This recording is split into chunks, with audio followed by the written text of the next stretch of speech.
ஸ்தோத்திரம் ஸ்தோத்திரம் அப்பா, ஸ்தோத்திரம் ஆண்டவரே. நாளில் கொண்டு வந்ததற்காக நன்றி ஆண்டவரே. கர்த்தர் எங்களோடு என்றென்றைக்கும் ஜீவித்திருக்கிறவர் அப்பா. ஆண்டவரே, மண்ணில் சேர்ந்து ஒருவரையும் நீர் தள்ளாதவராக இருக்கிறீர். நீர் எங்களை என்றென்றைக்கும் காத்து கொண்டு நடத்தி வழிகாட்டுகிற தேவனாக இருக்கிறீர் ஆண்டவரே. நன்றி ஆண்டவரே. ஸ்தோத்திரம் ஸ்தோத்திரம் அப்பா. வானம் போற்றும் என் தந்தையே,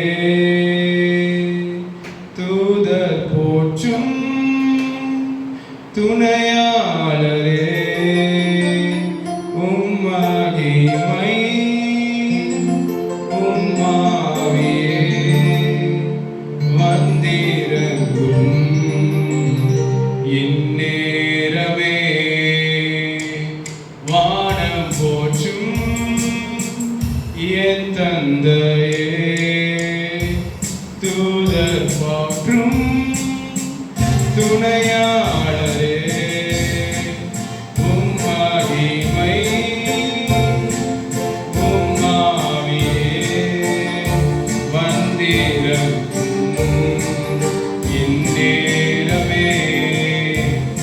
உம்மல்லமை நான் காணவே வந்திறங்கும் வல்லவரே, ஆராதிப்பே உயிருள்ளவரே, என் இயேசுவே வந்தாலுமே. உம் வல்லமை நான் காணவே வந்திறங்கும் வல்லவரே, ஆராதிப்பே உயிருள்ளவரை, என் இயேசுவே வந்தாலுமே. பரிசுத்தமே பர்வதமே, பாதை காட்டும் பேரொளியே, தந்தேன் என்னை உம் பாதமே. ஏற்றுக்கொள்ளும் இந்நேரமே. லட்சணம் பரிசுத்தமே பர்வதமே, பாதை காட்டும் பேரொளியே, தந்தேன் என்னை உம் பாதமே.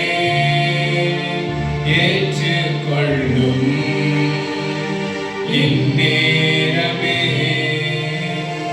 உம் வல்லமை நான் காணவே வந்திறங்கும் வல்லவரே, ஆராதிப்பே உயிருள்ளவரை, என் இயேசுவே வந்தாலுமே. உம் வல்லமை நான் காணவே வந்திறங்கும் வல்லவரே, ஆராதிப்பே உயிருள்ளவரை, என் இயேசுவே வந்தாலுமே. இயேசுவே உம் நாமமே உயரணும். அல்லேலூயா. இயேசுவே உம் நாமமே பெருகணும். அல்லேலூயா. உங்க நாமம் உயரணும், இன்று மேன்மை அடையணும். பாடுவேன் பாடுவோம் அல்லேலூயா. உங்க நாமம் உயரணும், இன்று மேன்மை அடையணும். பாடுவேன் பாடுவோம் அல்லேலூயா.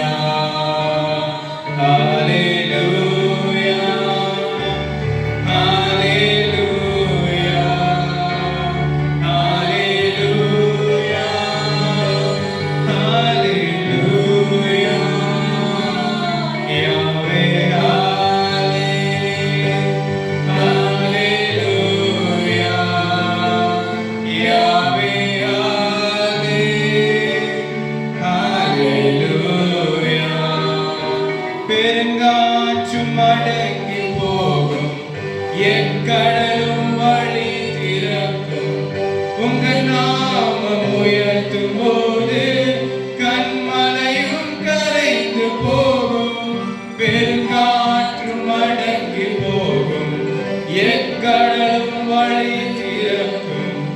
உங்கள் நாமம் உயர்த்தும் போது கண்மலையும் கரைந்து போகும். இயேசுவே உம் நாமமே உயரணும். அல்லேலூயா. இயேசுவே உம் நாமமே பெருகணும். அல்லேலூயா.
அதாவது அவரோட நாமத்தை நாம் எப்பொழுதெல்லாம் உயர்த்துகிறோமோ, இந்த உலகத்தில் வாழ்கிற நாட்களில் நமக்கு எந்த துன்பங்கள் என்ன கஷ்டங்கள் வந்தாலும் அதை அவர் ஆசீர்வாதமாக நமக்கு பிற்காலங்களே மாற்ற வல்லவர். அல்லேலூயா. யாக்கோபை குறித்து பார்க்கும் பொழுது, யோசேப்பு போன பொழுது யாக்கோபு வந்துட்டு அவன் என்னன்னா ஆறுதல் படுத்த வரும் பொழுது ஆறுதலை ஏற்றுக்கொள்ளவில்லை என்று பார்க்கும். இல்லையா? ஆறுதல் அவனை படுத்த வராங்க, ஆனால் அவன் என்ன செய்யறான்னா ஆறுதலை ஏற்றுக்கொள்ளவில்லை. நான் அழுது கொண்டே என்ன செய்கிறேன், என் மகனிடம் சேருகிறேன் என்று அப்படி சொல்லி கொண்டிருந்தான். அப்போ அந்த மாதிரி காலங்கள் வரும் பொழுது கர்த்தர் காத்திருக்க வச்சு 17 மினிமம் 13 வருடங்கள் பின்பு தான் யாக்கோபு என்ன செய்கிறான், யோசேப்பை சந்திக்கிறான் என்று பார்க்கணும். அப்போ அப்படிப்பட்ட காலங்களில் கர்த்தர் யாக்கோபோட கூட இருந்தார். அல்லேலூயா, அல்லேலூயா. ஒரு பாடல் பாடல் புத்தகத்தில் ஜீவனுள்ள தேவனே வாரும். பாடல் புத்தகத்தில் பார்ப்போம், ஜீவனுள்ள தேவனே வாரும்.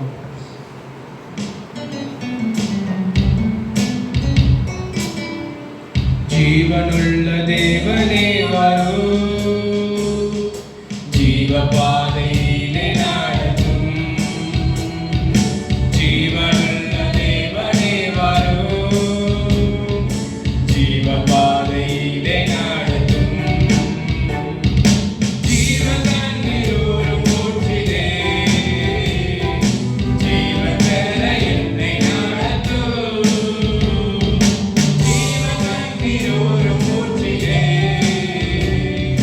ஜீவ பெற என்னை நடத்தும்.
பகுதியில் நியாய தீர்ப்பின் நாள் நெருங்குதே, நேசர் வர காலம் ஆகுதுன்னு பார்க்குறோம். அடுத்தது மாயலோகம் நம்பி மாண்டிடும், மானிடரை மீட்க மாட்டிடும்.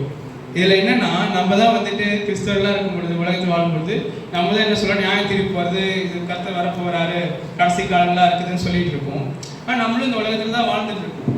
இயேசுவும் இப்படி தான் வாழ்ந்தார். அப்போ இயேசு உலகத்தில் நம்ம சாப்பாடு நம்பி வாழலையா, அவருக்கு சாப்பாடு பசிக்கலையா அப்படின்னு இல்லை. நம்மளும் உலகத்தில் வாழ்கிறோம். ஆனால் நம்மளை எப்படி கர்த்தர் ஆக்கியிருக்காருன்னா, உலகத்துக்கு நியாய தீர்ப்பு கொடுக்குற அளவுக்கு மாற்றிருக்காரு. இல்லையா? இந்த மாயலோகம்னு சொல்லிக்கிட்டு நம்ம வாழ்ந்துட்டு இருக்கோம். இவராக கர்த்தருடைய ஆவி நமக்குள்ள முதலாக நமக்குள்ள பெற்றிருக்கிறோம். இல்லையா?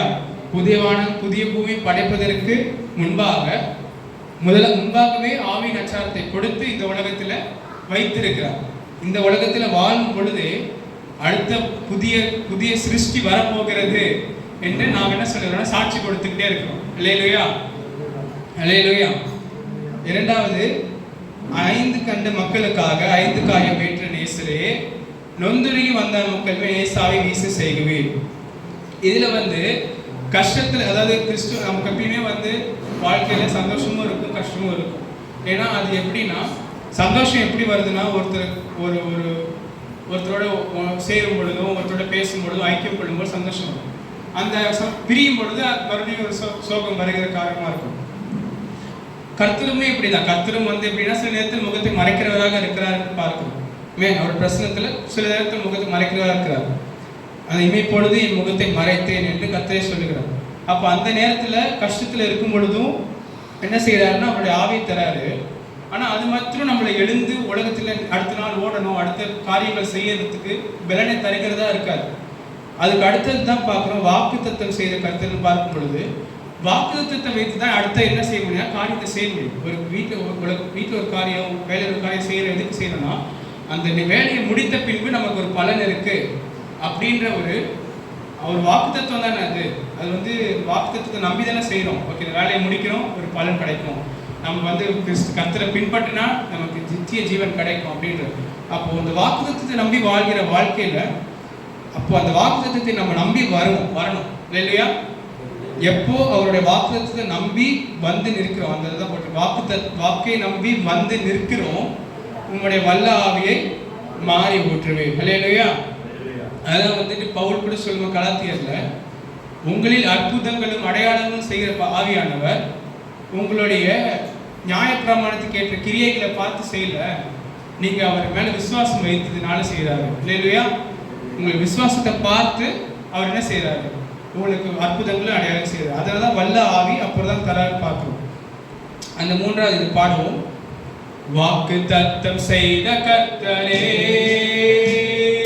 வாக்கு மாறா உண்மை நானே, வாக்கு தத்தம் செய்த கர்த்தரே, வாக்கு மாறா உண்மை நானே, வாக்கை நம்பி நிற்கிறோம், வல்ல ஆவி மாறி ஊற்றுவீர், வாக்கை நம்பி நிற்கிறோம், வல்ல ஆவி மாறி ஊற்றுவீர்.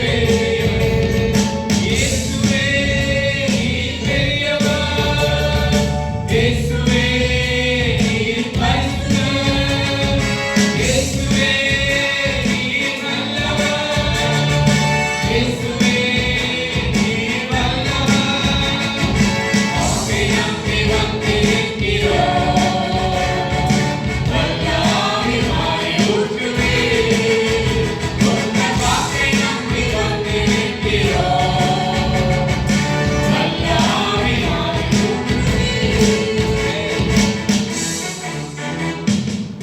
ஆமென். அல்லேலூயா.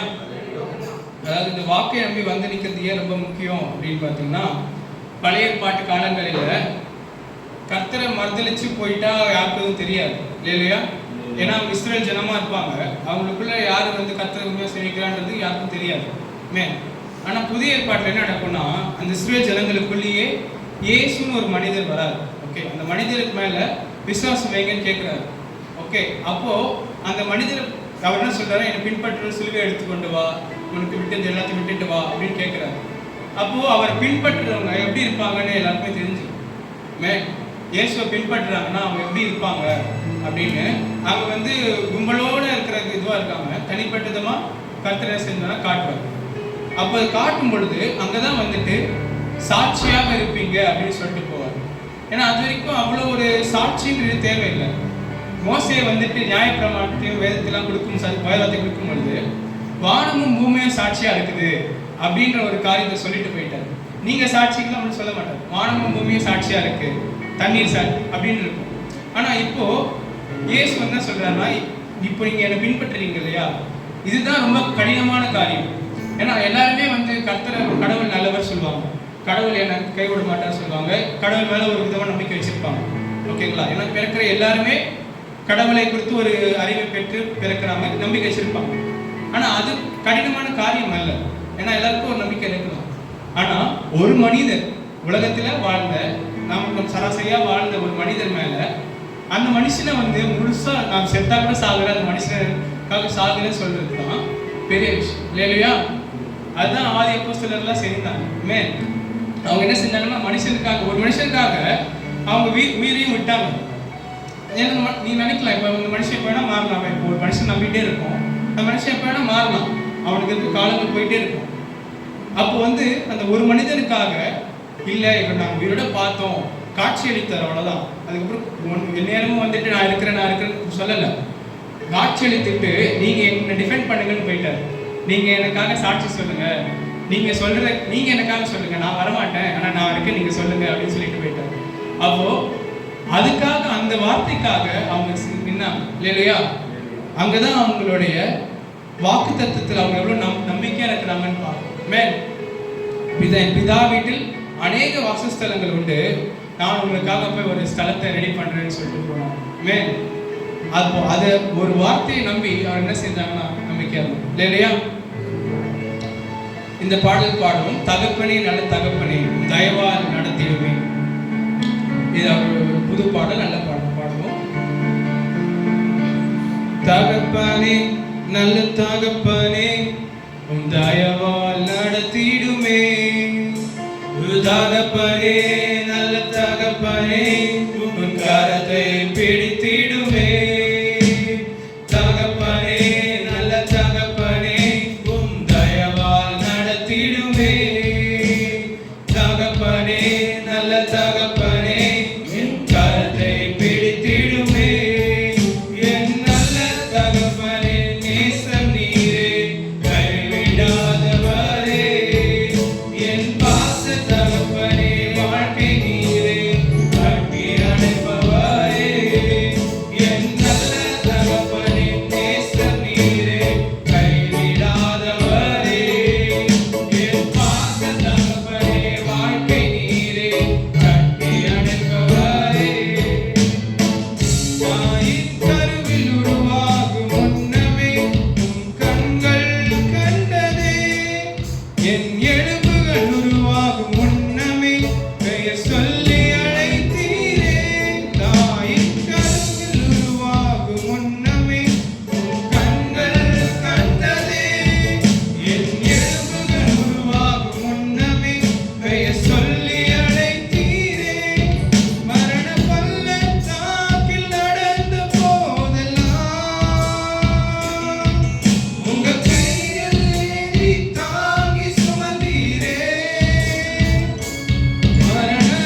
இது புதுசாக ஒரு பாட்டில் எழுதினார். ரொம்ப ரொம்ப நல்ல பாடலாக இருந்தது. அல்லேலூயா.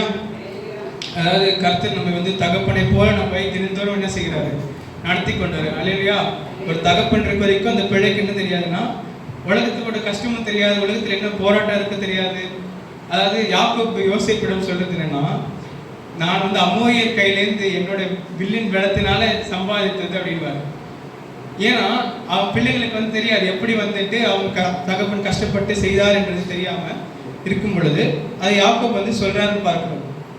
ஆகிலும் அவ்வளோத்தையும் சொல்லிட்டு எங்க யாக்கோபு இன்னும் ஒரு லெவலுக்கு ஒரு படி மேலே போகிறாருன்னா, கடைசியில கூட அவருடைய அந்த மகிமை என்ன செய்யறாருன்னா கர்த்தருக்கு கொடுக்குறார். அல்லேலூயா. அவர் என்ன சொல்றாருன்னா, உனக்கு ஆசீர்வாதம் உன் தகப்பனின் தேவனாலே ஆயிற்று. அல்லேலூயா. உனக்கு ஆசீர்வாதம் உன் தகப்பனின் தேவனாலே ஆயிற்று என்று சொல்லும் பொழுது அவர் கர்த்தருக்கு முழு மகிமையை கொடுக்கிறவரா இருக்கலாம். அல்லேலூயா. கடைசியாக ஒரு பாடல் பாடுவோம். வானம் போற்றும் உயிர்த்தெழுந்த கர்த்தரை என்ற பாடலை பாடுவோம். வானம் போற்றும் உயிர்த்தெழுந்த கர்த்தரை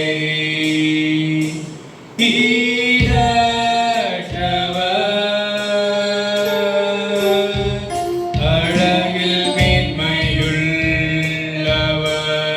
வானம் போற்றும் வானம் போற்றும் உயிர்த்தெழுந்த கர்த்தரை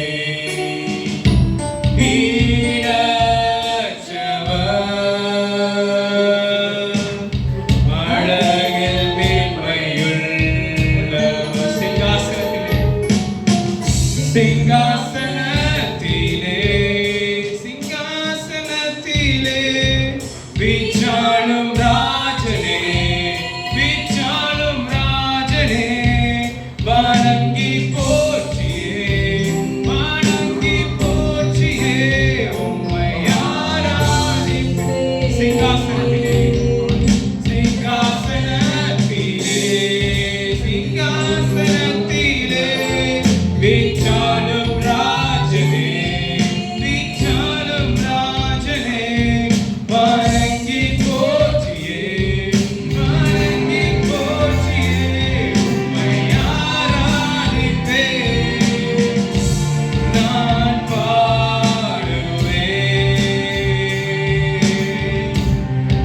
உயிர்த்தெழுந்த கர்த்தரை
ஆண்டவரே, மீண்டும் உள்ள பகுதியில் ஆண்டவரே பிரசன்னம் ஆண்டவரே மிகுதியாக இருக்க உதவி செய்யும் ஆசீர்வாதத்தை கொண்டு இயேசு நாமத்தில் பிதாவே, ஆமென்.